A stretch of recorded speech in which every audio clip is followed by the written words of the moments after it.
Orçamento de Estado para 2019 prevê o crescimento econômico entre os 4,5% e 5,5%. MPD diz que o PSV devia ter outra forma de fazer política.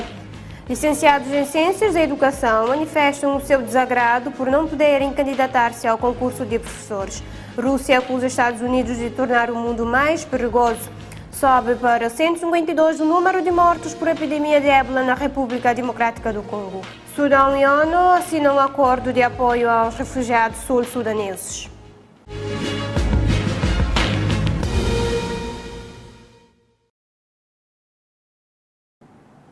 Boa noite, seja bem-vindo ao jornal. O ministro das Finanças, Olavo Correia, enfatizou que o orçamento do Estado para o ano 2019 vai trazer grandes ganhos à economia nacional. Estimado em cerca de 71 milhões de contos, prevê o crescimento entre os 4,5% e 5,5%. O vice-primeiro-ministro e ministro das Finanças, Olavo Correia, fez estas declarações hoje em um briefing com os jornalistas sobre os detalhes do Orçamento do Estado para o ano 2019. Um orçamento que este membro do governo considera que vai trazer grandes ganhos à economia nacional, constituindo um espaço para a adoção de medidas de políticas e metas para 2021. Neste quadro, o Orçamento do Estado para 2019, à semelhança dos de 2017 e 2018, constitui um espaço para adoção e implementação de medidas de política que visam a materialização das metas estruturantes para o período 2017-2021, nomeadamente fazer de Cabo Verde uma economia de circulação, garantir a sustentabilidade económica, social e ambiental. Orçado em cerca de 71 milhões de escudos, apresenta, segundo o ministro das Finanças, grandes ganhos econômicos e social, prevendo um crescimento entre os 4,5% e 5,5% para o ano 2019, acelerando cada vez mais a dinâmica do crescimento da economia nacional, reduzir as desigualdades sociais e regionais e aumentar a capacidade de criação de emprego. Exatamente nesta perspectiva que nós estamos a apresentar este orçamento, que aposta no crescimento económico inclusivo, no desenvolvimento de todas as ilhas e regiões, na promoção da economia e do setor privado, na integração do mercado interno e na promoção da mobilidade, no reforço da consolidação das contas públicas, mas também num quadro em que nós queremos, como é evidente, assumir todos os nossos compromissos, quer com os parceiros internos, como também com os nossos parceiros internacionais. Um orçamento que Olavo Correia salienta que está a ser alocado para os setores-chave da economia, como o setor da água, saneamento, portos, aeroportos, saúde e educação, aumentando desta forma o investimento público em cerca de 36% e promover mais inclusão com o aumento dos benefícios sociais em 21%. Este orçamento promove um crescimento económico sustentável e inclusivo, ao contribuir para a aceleração do crescimento da economia. A nossa previsão é de um crescimento entre 4,5% a 5,5% em 2019, resultante da dinamização das economias de todas as ilhas, com a inclusão financeira, com a promoção empresarial e com medidas que estamos a adotar no plano fiscal, no plano do financiamento, mas também no plano da melhoria radical do ambiente de negócios. O Orçamento do Estado para o ano 2019 está sob algumas medidas adotadas pelo Governo, que vai desde a aposta no sistema de financiamento, aumento de pensão social de 5 para 6 mil escudos, revisão em 100% das pensões dos beneficiários cabo-verdianos em situação de vulnerabilidade, residentes em São Tomé e Príncipe, Guiné-Bissau, Senegal, Moçambique e Angola. O Orçamento do Estado foi entregue este sábado na Assembleia Nacional, onde deverá ser aprovado até 15 de dezembro. O Movimento para a Democracia, partido no poder, deu esta segunda-feira uma conferência de imprensa para apresentar o seu posicionamento face à estratégia reiterada do MPD em tentar descredibilizar o governo, afirmando que o maior partido da oposição só quer levantar suspeições de que devia ter outra forma de fazer política. As palavras foram proferidas pelo deputado Miguel Monteiro, afirmando que este PAICV escolheu a via de uma ação política ancorada numa estratégia desesperada de tentar descredibilizar o governo e manchar a qualidade da democracia cabo-verdiana através de contínuas iniciativas de lançamento de suspeições. Neste caso, o que é esperado da oposição é que apresente alternativas e contribua para um debate político e para uma ação política que influencie positivamente o desenvolvimento do país. Infelizmente, não é o caminho que este PAICV tem adotado, seja no Parlamento, seja em outros fóruns. Este PAICV escolheu a via de uma ação política ancorada numa estratégia desesperada de tentar descredibilizar o governo e manchar a qualidade da democracia cabo-verdiana através de contínuas iniciativas de lançamento de suspeições. Conforme o deputado Ventoinha, a estratégia do PAICV é denegrir a todo o custo a atual governação com suspeições, apontando alguns exemplos que o partido Tambarina tem usado, segundo o deputado. Foi assim quando a Binter começou a operar em Cabo Verde, foi assim quando a Islander foi contratada para gerir a TACV, foi assim relativamente à iniciativa de isenção de vistos a cidadãos da União Europeia, foi assim com os estímulos fiscais à indústria para a produção de leite, iogurtes e sumos, foi assim com a lei de Green Card, está a ser assim na adoção da taxa de segurança aeroportuária, está a ser assim no concurso internacional para o transporte marítimo interilhas, está a ser assim no acordo de pescas com a União Europeia. A estratégia é muito clara. Este PAICV tenta denegrir a todo o custo a atual governação, com suspeições, e ao mesmo tempo esquece-se da sua recente desgovernação. Não interessa o debate político. Repito, não interessa o debate político e a afirmação do PAICV como alternativa.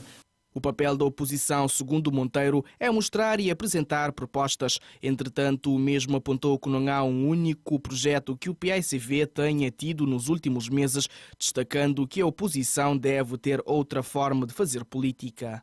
Não há uma única ideia, não há um único projeto que o PAICV tenha tido nos últimos meses. Perguntemos aos cabo-verdianos, lá em casa, qual é que é a grande proposta que o PAICV tem relativamente a Cabo Verde e ao futuro de Cabo Verde. O PAICV é um partido do arco de poder. Esteve no poder até final de 2016. Não é um partido como os outros que estão na oposição. Os outros sim podem lançar suspeições de forma reiterada porque efetivamente nunca estiveram no poder, não sabem o que é governar o país, não têm efetivamente a noção das dificuldades. Mas o PAICV deveria ter uma outra forma de fazer política e não só apenas lançar suspeições. Não há uma única medida que este governo tenha tomado que o PAICV não tenha lançado suspeições. O MPD, partido que suporta o governo no Parlamento, mantém-se assim firme e determinado na implementação das opções políticas e reformas que constam do programa do governo. A Direção Nacional de Saúde realizou esta segunda-feira um ateliê de formação dos formadores nacionais sobre a segunda versão do Guia de Vigilância Integrada das Doenças e Respostas no Hotel Praia Mar. Segundo o Diretor Nacional de Saúde, Artur Correia, o ateliê de formação tem por finalidade fortalecer a capacitação dos responsáveis na área de saúde no que tange à vigilância e em dar respostas às ameaças que o país está sujeito. O objetivo deste ateliê, que vai até sexta-feira, portanto 5 dias, visa fortalecer portanto, o nosso sistema de saúde para poder estar preparado e vigilante e para poder responder às ameaças sanitárias de saúde pública a que o país está sujeito neste mundo globalizado e estarmos então preparados para uma resposta eficaz, atempada a essas situações. A formação deve-se à necessidade de estar vigilante na óptica de Artur Correia, principalmente as ameaças internacionais, levando sempre em conta o fato de Cabo Verde ser um país vulnerável a certas doenças, nomeadamente a febre amarela, dengue, ébola, cólera, entre outras. Estamos a reforçar esta visão, portanto, da necessidade de estarmos vigilantes, e a vigilância tem várias componentes. E os profissionais de saúde, as autoridades sanitárias do país têm que estar preparados e modernizados em termos de formação para podermos responder da melhor forma possível. Há sempre margem para melhorias e é neste contexto que estamos aqui para melhorarmos a capacidade de resposta do país face às ameaças internacionais e também às ameaças nacionais. O país é vulnerável a várias doenças com potencial epidémico. que podem surgir internamente, mas também ameaças externas às epidemias frequentes de outras doenças que não existem no país, mas que o país é vulnerável. A formação, que decorre durante 5 dias, debruça sobre vários módulos que englobam o diagnóstico, a confirmação, a análise, a notificação e a resposta, de modo a que todos os participantes saiam preparados a dar uma resposta de imediata a qualquer situação de emergência que possa surgir no arquipélago. O comandante da missão Mar Aberto, Nuno Bragança, fez nesta segunda-feira um balanço positivo da visita do navio Patrulha Oceânica da Marinha Portuguesa Viana do Castelo a Cabo Verde. Esta visita enquadra-se no âmbito do Tratado de Cooperação e Fiscalização Conjuntas, iniciativa Mar Aberto para desenvolver ações com a Guarda Costeira no que tange o reforço e a segurança marítima e a preservação dos recursos marinhos.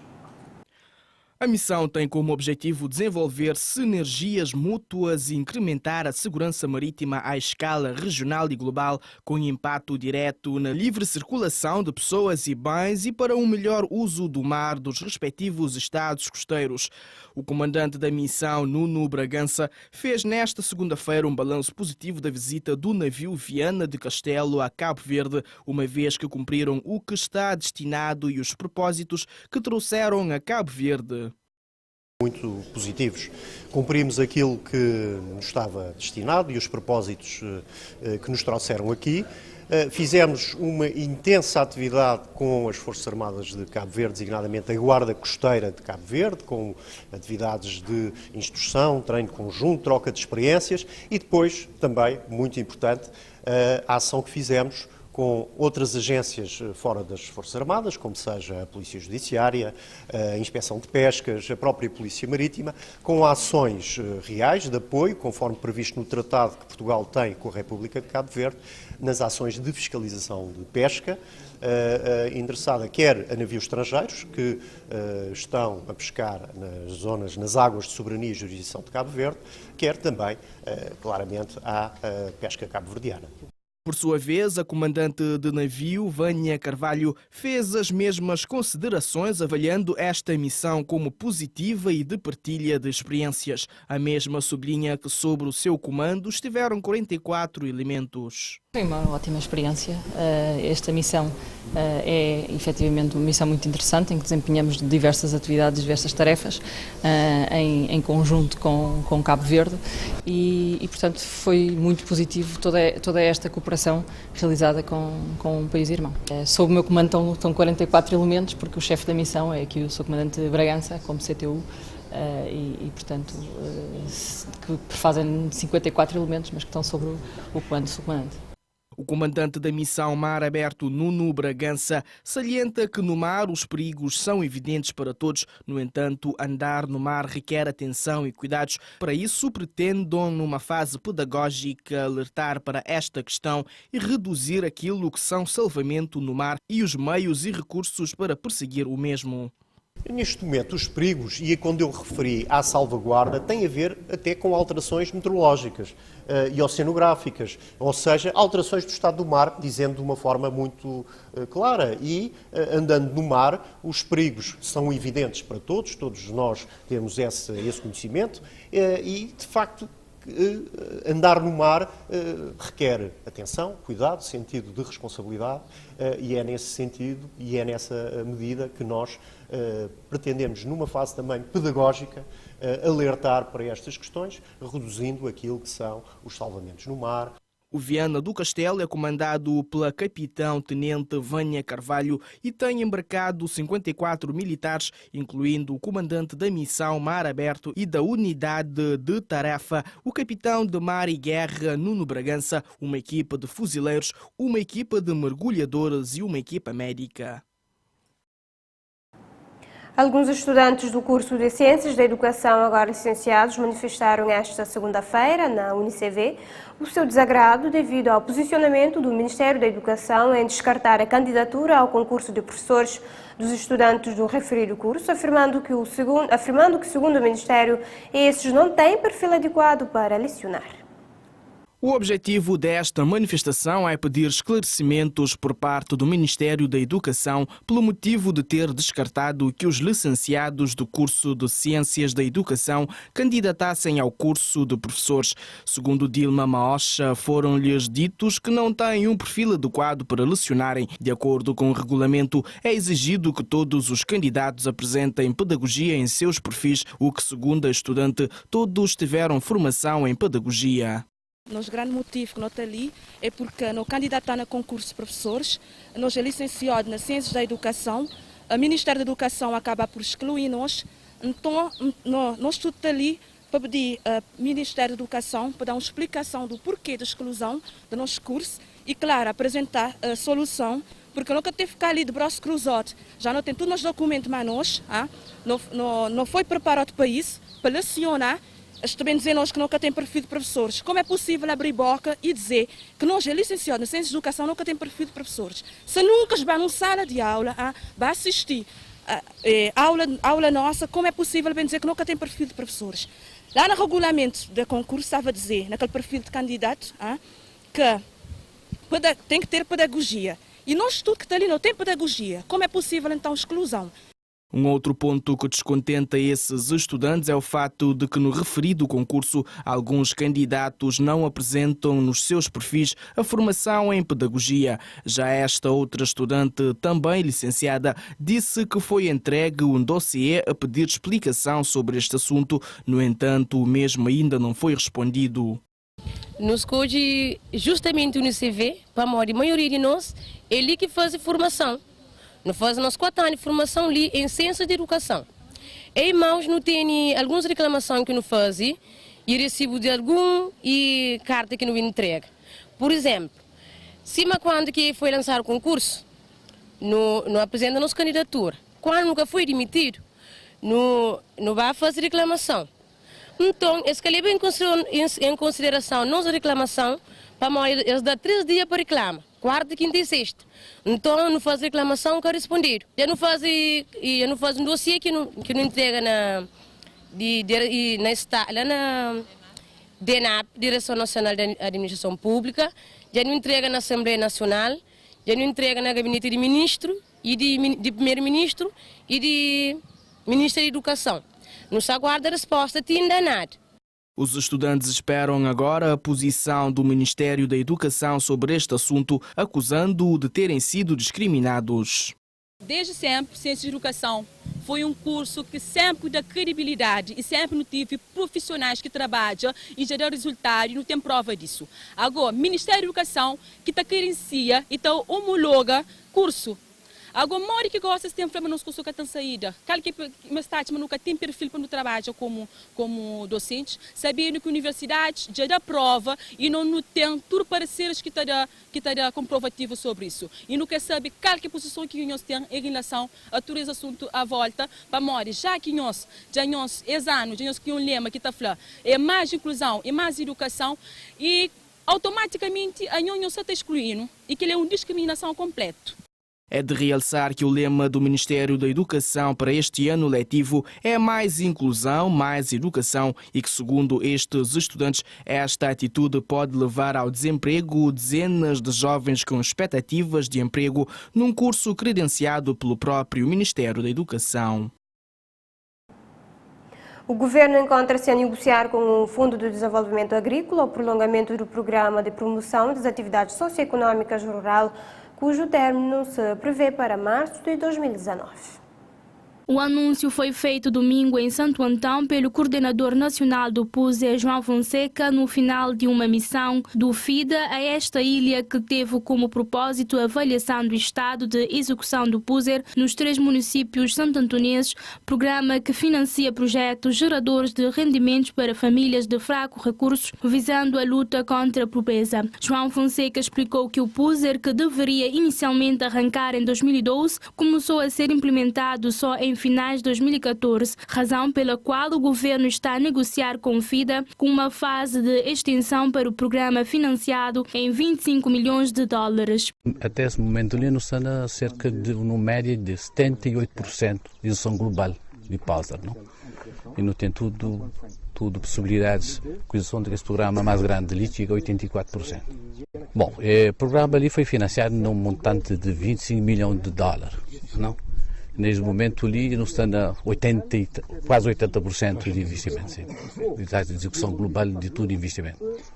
Não tem nesse momento feito para atingir cerca de 10 mil beneficiários, não está a cerca de 9.800 e tal beneficiários, não, a nível nacional. O programa ali começa com 2 anos de atraso, que já assinado acordo na finais de 2012 e somente na finais de 2014 que o programa começa a executar projetos, não? Então ali é claro que tem esse atraso. O mesmo realça que neste momento estão numa fase de negociação com o Fundo de Desenvolvimento Agrícola para fazer uma fase de extensão para que possa haver tempo para concluir o projeto e que a ilha de Santo Antão consegue mobilizar os recursos do POSER mais do que as outras regiões. Neste momento está no processo de negociação com o FIDA, não? Para fazer uma fase de extensão para não poder, de facto, ter tempo de concluir todo esse projeto. Até possibilidades de não ter mais algum recurso adicional para permitir, para ter, sim, 2022. Sim, na Santo Antão, de qualquer das formas, as avaliações são extremamente positivas para o desempenho que, de facto, essa região ali tem em relação ao programa POSER.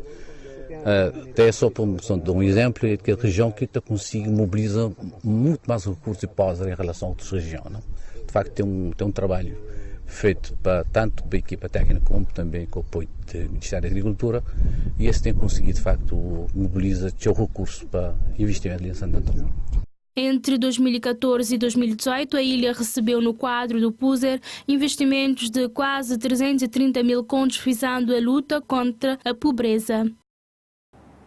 Foi apresentada nesta segunda-feira, através de uma conferência de imprensa realizada no Ministério da Economia Marítima, no Mindelo, a primeira edição do Cabo Verde Ocean Week, que acontece entre os dias 19 e 23 de novembro e tem como foco principal o desenvolvimento sustentável dos recursos marinhos e a preservação e conservação da saúde e bem-estar do mar. O ministro da Economia Marítima, José Silva Gonçalves, salienta como o governo está engajado na causa da proteção dos mares, oceanos e na preservação da vida e da biodiversidade marinha, buscando soluções para um mar sem lixo. Recorde-se que foi organizado em maio de 2017 um evento internacional no Mindelo, focando na economia azul, em colaboração com o BAD e a FAO. Evento esse que culminou com a chamada Declaração do Mindelo, que por sua vez foi referenciada na Declaração das Nações Unidas sobre a Economia Azul em Nova York em junho de 2017. Porque cuidar do mar e dos oceanos não é tarefa que se faz apenas periodicamente, ela deve ser pontuada por eventos marcantes de nível internacional.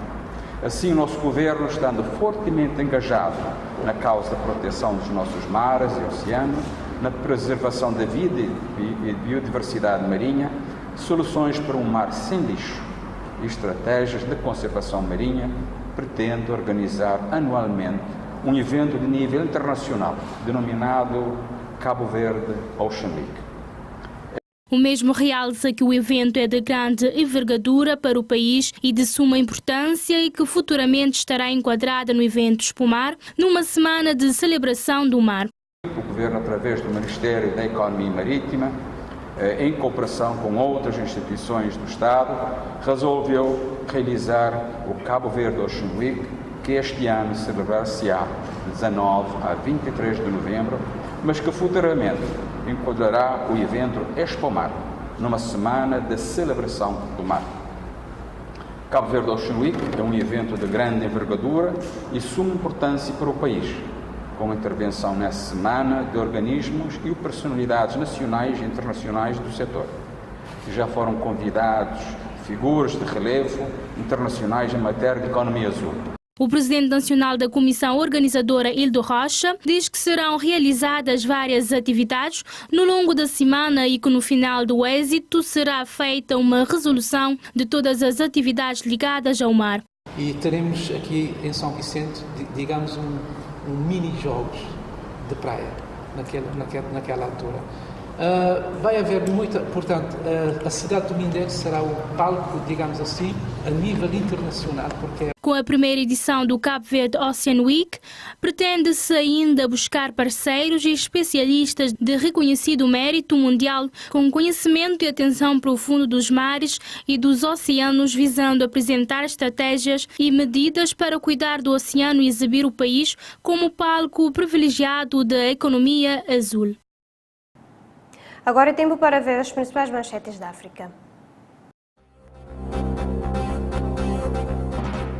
Etiópia exilado do corredor olímpico Faiza Lilesa regressa à Etiópia depois de ter sido proibido por ter feito um gesto anti-governo quando dos Jogos Olímpicos.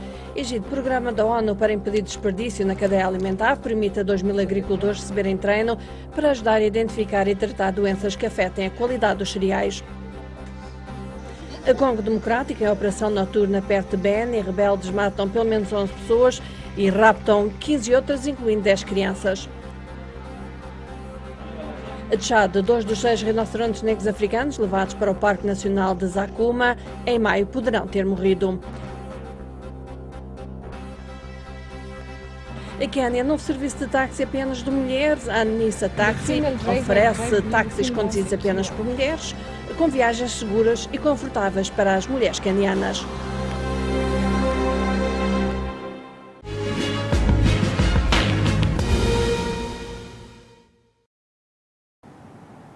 Acompanhe a VOA com as principais manchetes do mundo.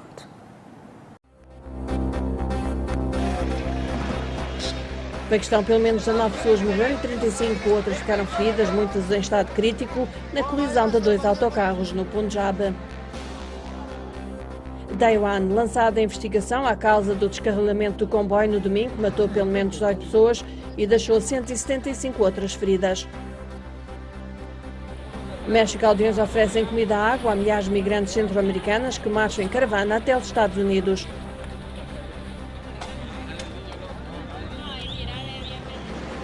Costa Rica, 5 pessoas morreram depois de jangada em que seguia se ter virado no Rio Naranjo. 4 das vítimas eram americanos. Brasil, a poucos dias da segunda volta das presidenciais, milhares participam em desfiles do protesto ou de apoio à candidatura de Jair Bolsonaro, o candidato da extrema-direita.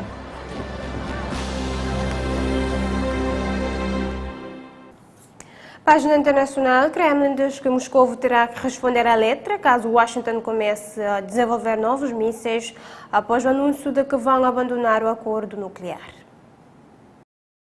Kremlin avisou que a Rússia será obrigada a responder à letra caso os EUA comecem a desenvolver novos mísseis após terem abandonado o acordo de não proliferação nuclear, assinado inicialmente em 1987 e alargado em 2010, que deveria vigorar até 2021. Esta é uma questão de segurança estratégica. Tais medidas podem tornar o mundo mais perigoso, reagiu a porta-voz do Kremlin, Dmitry Peskov, ao anúncio feito no fim de semana pelo presidente norte-americano Donald Trump da retirada do acordo, acusando a Rússia de o ter violado, algo que Moscou rejeita. O acordo assinado pelo então presidente norte-americano Ronald Reagan e pelo líder soviético Mikhail Gorbachev em 1987 implicava a eliminação por parte de ambos os países dos mísseis nucleares e convencionais de curto e médio alcance. Abandonar o acordo poderá implicar uma corrida às armas. Portugal mantém a terceira maior dívida pública da União Europeia em 2017, apesar de o Eurostat ter revisto esta segunda-feira para os 124,8% do PIB, face aos 125,7% da primeira notificação em abril. A dívida pública da zona euro também foi revista, mas em alta, face à primeira notificação com o Gabinete Estatístico da União Europeia a divulgar um rácio de 86,8% do produto interno bruto, face aos 86,7% estimados em abril. Um recuo na comparação com a dívida de 89,1% do PIB em 2016. A dívida pública da União Europeia baixou para os 81,6% contra 83,3% ligeiramente abaixo dos 81,9% apontados na primeira notificação do Eurostat. 15 Estados-membros apresentaram uma dívida pública superior aos 60%, tendo as mais elevadas sido registradas na Grécia, com 176,1% do PIB, em Itália 131,2% e em Portugal 124,8%, um recuo face aos 129,2% de 2016. Na Bélgica 103,4%, em França 98,5% e em Espanha 98,1%. Os menores rácios da dívida em função do PIB foram observados na Estónia com 8,7%, no Luxemburgo com 23,0%, na Bulgária 25,6%, na República Checa 34,7%, na Roménia 31,1% e na Dinamarca 36,1%. O número de mortos provocados pela epidemia de ébola na província de Kivu, no norte e leste da República Democrática do Congo, subiu para 152, de acordo com os dados da Organização Mundial da Saúde, divulgados no fim de semana. A atualização dos registros da OMS da nova epidemia na República Democrática do Congo, declarada a 1 de agosto, comparava a tendência de crescimento do número de mortos e também os casos sinalizados, 335 em resultado da infecção da ébola. A 17 de outubro, o número de mortos fixava-se em 139 desde 1 de agosto, enquanto foram identificadas 216 pessoas infectadas com ébola. Uma semana antes havia 115 mortos e 181 casos. Após a reunião de urgência do Comitê de Emergência, a OMS comunicou que não deve ser declarada por agora uma emergência de saúde pública de amplitude internacional. A avaliação do risco de propagação é baixa a nível global, mas é muito alta tanto a nível nacional na República Democrática do Congo como regional. A pior epidemia de ébola na história atingiu a África Ocidental entre o final de 2013 e 2016, causando mais de 11.300 mortos em 29 mil casos sinalizados, mais de 99% na Guiné-Conakry, Libéria, Nigéria e Serra Leoa. O Sudão e o Programa das Nações Unidas para o Desenvolvimento assinaram um acordo no valor de 21 milhões de dólares para apoiar em 3 etapas as comunidades dos refugiados sul-sudaneses no estado sudanês do Nilo Branco. Anunciou esta segunda-feira em comunicado a Comissão Sudanesa para os Refugiados. As duas partes lançaram no domingo a primeira fase do acordo, que consiste em fornecer aos destinatários os equipamentos necessários no valor de 2,2 milhões de dólares, incluindo tratores, máquinas agrícolas e bombas de água, acrescenta o documento. Segundo o comissário sudanês Hamad Al-Zijul, citado no comunicado, o passo mais importante tem a ver com a reabilitação de projetos agrícolas, fornecimento de eletricidade e recuperação de terras. Precisou ainda que o estado do Nilo Branco, na fronteira com o Sudão do Sul, abriga mais de 150 mil refugiados sul-sudaneses em campos de acolhimento, que mais de 88 mil deslocados instalaram-se nas cidades mais próximas. De acordo com o relatório recente da ONU, o número de refugiados sul-sudaneses no Sudão subiu para 772.900 até 15 de setembro. Corrida contra o relógio na província de Shandong, no leste da China, para tentar resgatar 18 mineiros que encontram-se bloqueados desde sábado no interior de uma exploração de carvão. Mais de 300 homens trabalhavam no interior quando se deu uma fratura na rocha, destruindo uma seção de um túnel de evacuação de água na mina. A maior parte dos mineiros puderam ser recuperados rapidamente do interior, mas perto de 2 dezenas tinham ficado bloqueados e foram também encontrados 2 corpos sem vida. Na madrugada desta segunda-feira, as equipas de resgate conseguiram retirar outro homem do interior, mas as autoridades anunciaram a morte de um mineiro resgatado no domingo, que estava hospitalizado, levando o balanço oficial para 3 mortos. As minas chinesas, em particular as de carvão, estão entre as mais perigosas do mundo, embora nos últimos anos tenha descido significativamente o número de acidentes mortais. Ainda assim, em 2017, contabilizaram-se 375 mortos em 219 acidentes.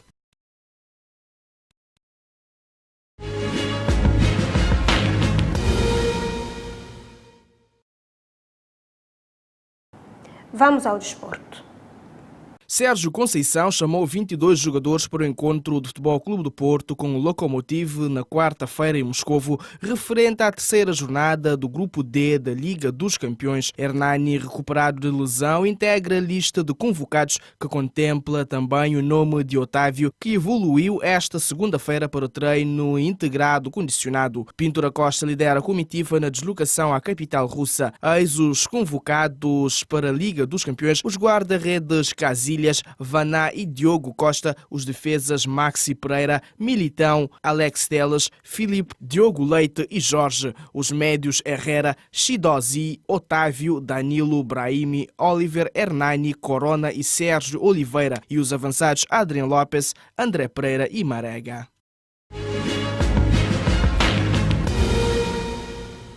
Resolvida a questão de Rui Patrício, Frederico Varandas centra atenções noutro dossiê importantíssimo para o futuro imediato do Sporting, que dá pelo nome de Gelson Martins. O presidente leonino, depois de alguns contatos preparatórios, deslocou-se a Madrid para tentar chegar a um acordo que, não sendo fácil, também não é impossível. Antes da viagem à capital espanhola, Varandas já tinha dado a entender que haverá abertura dos responsáveis colchoneros para tentar alcançar uma plataforma de entendimento com os Leões, que poderá passar pelo pagamento de uma verba ainda assim significativa, com o Sporting a ficar na posse de uma percentagem dos direitos económicos do jogador, salvaguardando eventual rentabilidade futura. Em suma, a base do acordo entre o Sporting e o Atlético de Madrid poderá passar pela mesma solução que tinha sido proposta a Sousa Sintra antes das eleições. Conforme adiantou a bola na devida altura, o Atlético de Madrid estava disponível para desembolsar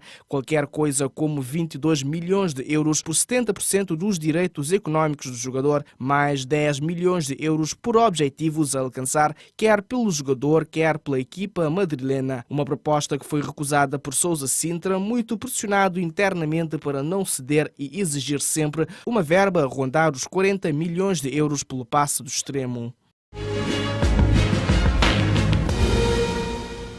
Um golo do argentino Mauro Icardi aos 92 minutos deu ontem a vitória ao Inter de Milão na recepção ao rival AC Milan por 1-0 em jogo da 9ª jornada da Liga Italiana de Futebol. Com este resultado, a formação comandada por Luciano Spalletti, que deixou João Mário no banco de suplentes, segue no terceiro lugar com 19 pontos, menos 6 do que a líder e a hepta campeã Juventus e menos 2 do que o Nápoles, segundo classificado. O Inter Milão segurou a diferença de um ponto sobre a Lazio, que foi vencer por 2-0 no terreno do Parma, que contou com Bruno Alves durante os 90 minutos, graças a golos na parte final do encontro de Immobile aos 81 minutos, na conversão de uma grande penalidade, e do argentino Joaquín Correa aos 94 minutos. 3 dos jogos ontem disputados saldaram-se em empates a 1 golo entre Fiorentina e Cagliari, a 2 entre Bolonha e Torino e a 3 entre Frosinone e Empoli, enquanto a Atalanta foi vencer por 5-1 no terreno do Lanterna Vermelha Kievo, com um hat-trick do Bož Rosip e Lisic.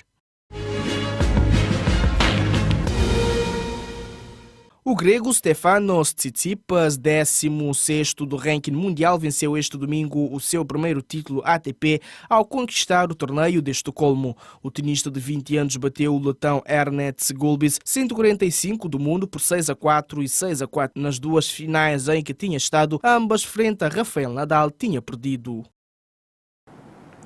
Chegamos ao fim do nosso jornal, mas antes vamos recordar os principais títulos. O Orçamento de Estado para 2019 prevê o crescimento econômico entre os 4,5% e 5,5%. MPD diz que o PSV devia ter outra forma de fazer política. Licenciados em Ciências da Educação manifestam o seu desagrado por não poderem candidatar-se ao concurso de professores. Rússia acusa Estados Unidos de tornar o mundo mais perigoso. Sobe para 152 o número de mortos por epidemia de ébola na República Democrática do Congo. Sudão e ONU assinam um acordo de apoio aos refugiados sul-sudaneses. É o ponto final na edição de hoje. Boa noite, até amanhã.